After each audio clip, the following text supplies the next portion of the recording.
Hi guys, welcome back to my channel. It's your girl Rhoda Oluwafemi, and if you're new, you're welcome. I think about lifestyle, social issues and adventures. I know that I ghosted you guys, but please pardon me. I'm taking responsibility for this, and I'm gonna be vulnerable when I say this. The reason why I ghost you guys from time to time is because I get that wave of disappointment with the way my channel has been growing in the past years. Like, I've been on this for such a long time and I have not been monetized. I don't have a lot of subscribers. I don't know what I'm doing wrong. I don't know what I can do to improve. I've tried the things that I can do, but it doesn't seem to be working. But I really like to be on this platform. I'm such a camera girl. I love to air my opinions. I love to share my perspective, but seeing that over the years this thing is not really working, I kind of feel sad, which is normal, right? Don't mind the way I sound. If I sound any different, it's because I have a cold, and it's normal because this is winter, so I catch a cold from time to time. So I'm back, and I hope that I'll be consistent again and never ghost you guys. Anyways guys, I hope that you guys like my makeup. Remember that last year I started learning how to do my makeup myself, and I think I've been doing a pretty much good job, because look at this. Just look at this. Oh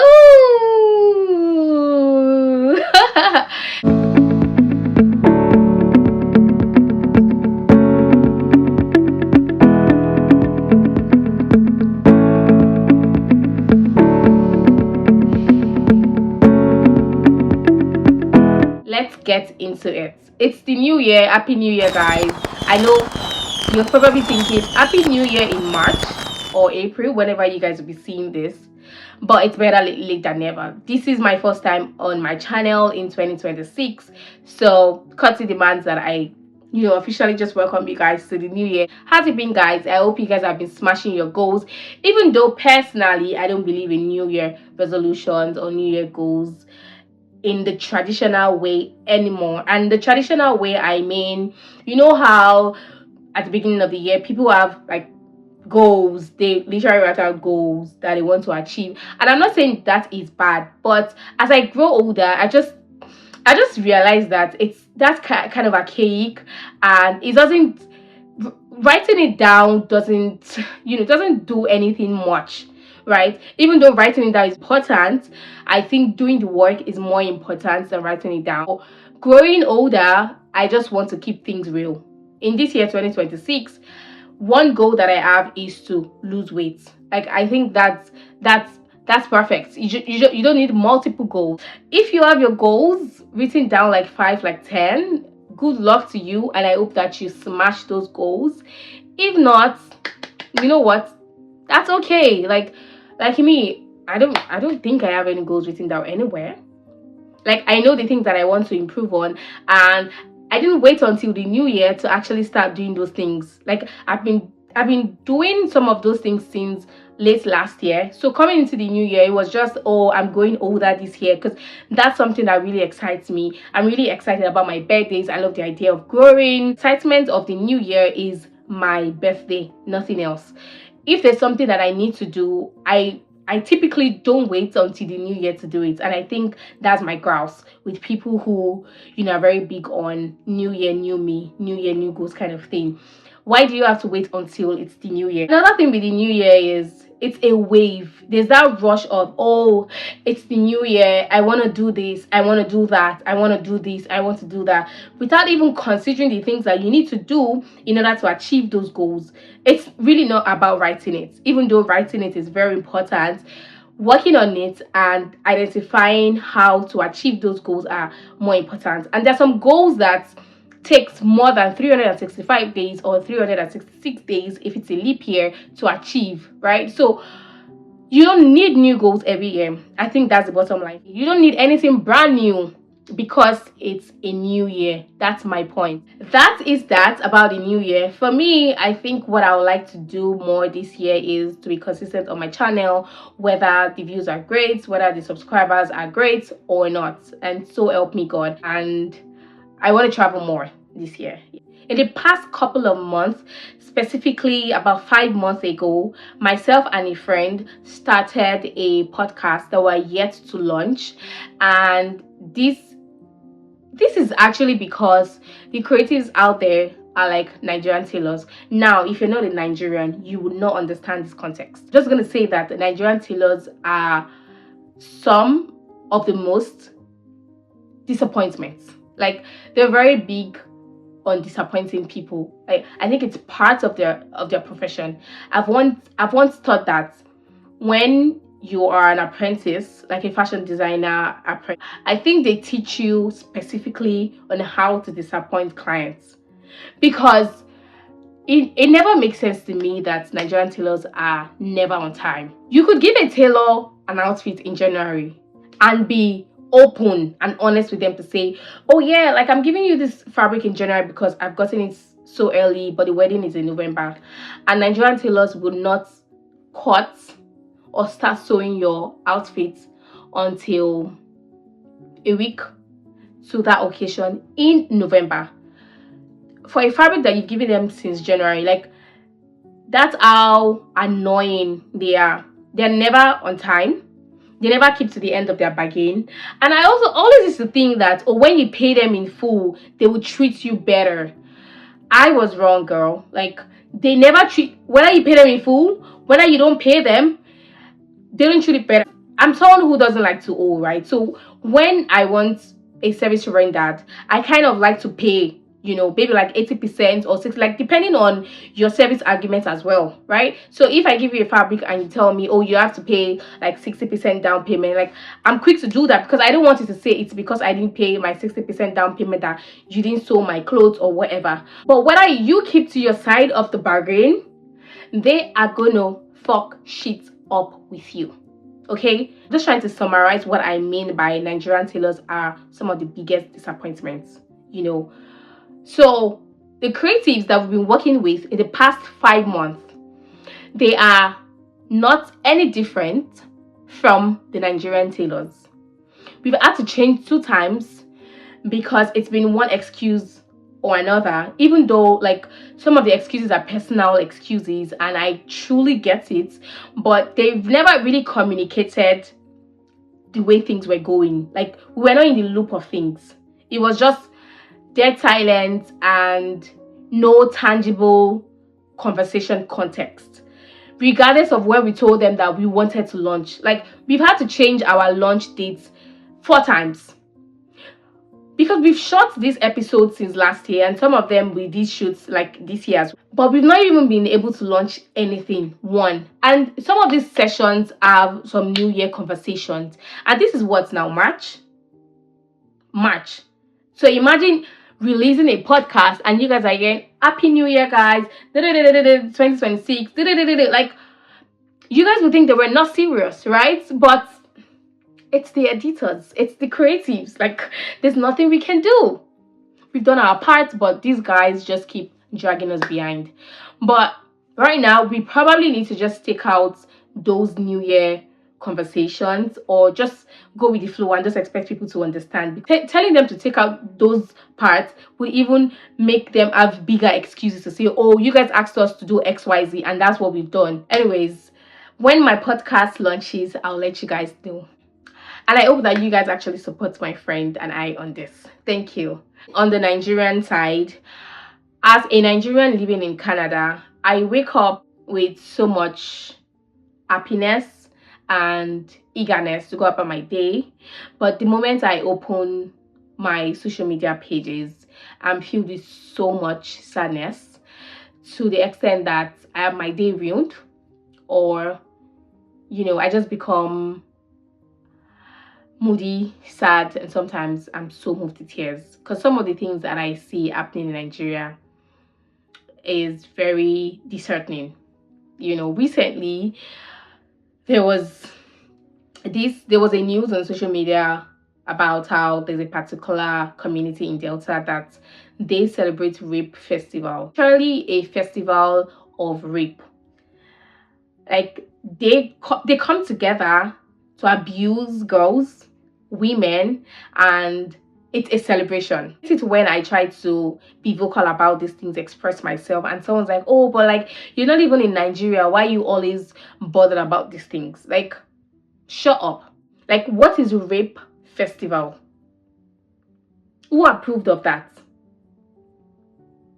Why haven't anyone been brought to book? Why haven't they even wiped the the whole community? Why? Sometimes we don't need to hear the other side of the story. I'm sorry. Like, sometimes we don't need to hear the other person's side, because lots of times when situations happen, you want to hear from part A and part B so that you can make informed judgment. Like, sometimes I don't want to hear the other person's story. You did this, I don't care. Like, you need to be wiped out off the earth. I don't care to hear I don't care for your story.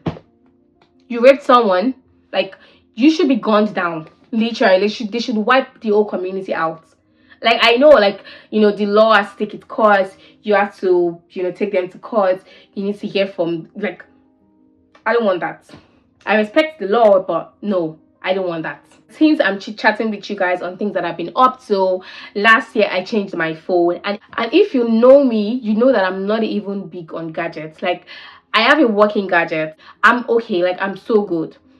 But last year, my phone, on 2 different occasions, something happened to my phone. So the first time, I think it just went blank. It went blank. So I was like, okay, let me just repair it. Mind you, I'm not even someone who likes to repair electronics or gadgets. And this is largely because of my experience with Samsung.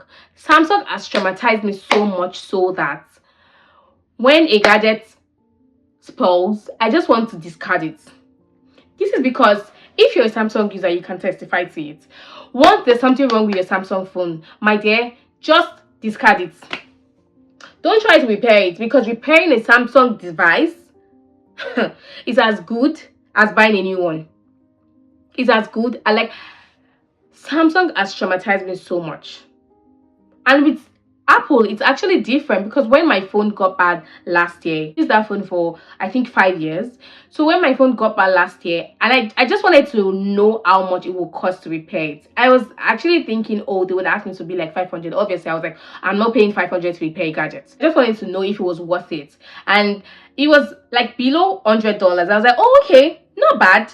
So I repaired it. Like 3 months again down the line, it fell and the buttons were not working. It didn't go blind this time around, but it just froze. The buttons were not working. I couldn't unlock.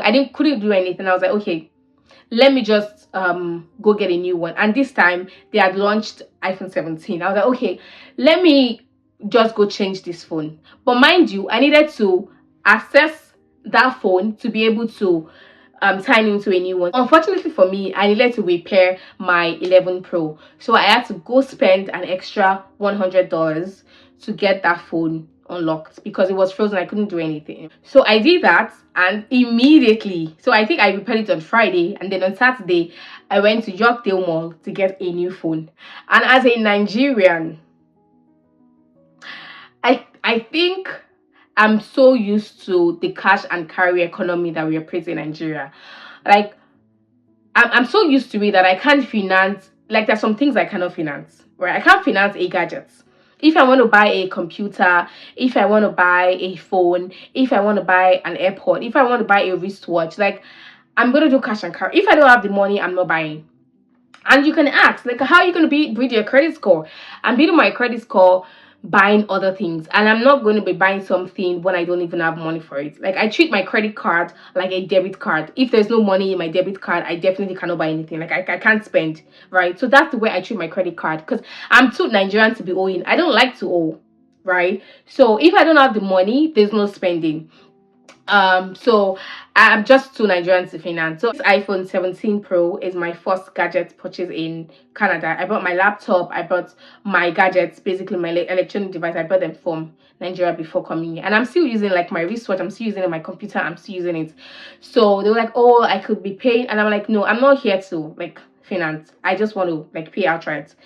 I think I'm going to finance when it's time to get a mortgage, and maybe a car. But even a car, I think I'm also too Nigerian for that. Like, I'd rather save up my money to buy a car. I don't know. Maybe I'm not, you know, I'm not integrated so much into the Canadian community enough. Maybe because it's gonna be like this year by September, it's gonna be my third year here. So maybe, things will still change. I don't know, but for now, like, I'm too Nigerian to finance some things. But I think the reason why I'm talking about this is because when I went to get my phone, they told me, so the rep that attended to me was like, do I want to trade back? And I was like, oh yeah, I'd love to, but I don't have anything that proves that I bought this phone. Do you guys get what I mean? Because I've seen stories on Instagram, I've watched stories on Instagram where people left Nigeria to like UK or Australia or Germany or America, and they wanted to do something on their phone, and they told them that they stole the phone. Do you guys get what I mean? So I was so scared, and so when the guy said, oh, that I can trade it in and get like some money off it, I was like, I don't have anything that proves that I bought this phone, because I think I have the receipt. If I check, because I'm so good at keeping stuff, like I'm so good at keeping my documents. If I check my files, I would probably find my receipts. But at the time, I didn't have it there. So I was like, oh no, I don't have anything that proves that I bought this phone. Because I don't want anybody to call 911 and say, oh, you stole this phone, you did that kind of thing. Because I just want to change my phone. And I was like, oh no, that it doesn't need it. That I just need to agree to it. And then it will scan through the phone to see how much it's worth. I was also scared that obviously I changed the screen. Remember, it fell, and so they put a new screen and it was frozen. So I said I repaired it 2 times, right? I was like, oh, actually this one has been through a lot, especially in the last like 4 months. So it was like, no, that it just needs to scan it. It's not by the repairs or anything. The scan is going to provide the worth of the phone. And I was like, okay, go ahead, as long as you don't need any proof or documentation for me that shows that I bought this phone. And guys, guess how much I got back? I was so excited. I was so excited. I got 190 Canadian dollars back. Ooh, for a phone that I'd used for like 5 years. Like, I used that phone if that phone had not fallen from my hand, I'll probably still be using it, because I didn't have to change it. So yes, I got my money back and I was so excited. Okay, so I think that's all for me, guys. But to wrap up this episode, just before I go, I want to announce to you guys that your girl is now a permanent resident of Canada. Drum rolling. If you guys want more juice and tea on that, but if you're like an insider, if you are my G, if you're an OG, obviously this is not news to you, because you've known that since it happened. Especially if you are now like an OG, like you are now inside the corner, like you know this since February. Anyways, that's it, guys. In the coming videos, obviously I know you guys want more context to that, especially because I've gotten quite a number of comments on my past videos since I moved to Canada that we want to know how you moved, we want to how did you do it, kind of thing. And I'm not someone that talks about something that I've not been through, especially on immigration matters. I don't want anybody to be misled by the kind of information that I put out on this subject matter. So I did the one for coming in as a student, and I remember repeatedly saying you need to check on the school's website and also on the immigration website, that's IRCC's website. Like, do your findings, because a lot of people just want to put that information there. But since I've been there, done that, we can talk about it now. Okay, so in coming videos, we're going to be talking about that, and hopefully Spring fights for his life, because hello, Winter, you need to get down. Like, Winter needs to get down. Lifestyle videos. Ooh. You guys, I'm so excited for this new year. I'm so excited. And for my birthday, like guys, I'm so big on birthdays. Ooh, guys, I'm so big on birthdays. Ooh, can you guys guess where I'm going for this year's birthday? If you guess, obviously you can't be an insider. Like, if you're my friend, if you're my family member, like, you can't answer this. Hello? Of course you can't. Let me know in the comment section what you guys think about this episode. Did you enjoy it? Are you too Nigerian to finance gadgets in Canada or UK or America or Australia or Germany or wherever you are? Or you have become a part of the country, so much so that you don't care, like you finance everything? Let me know in the comment section.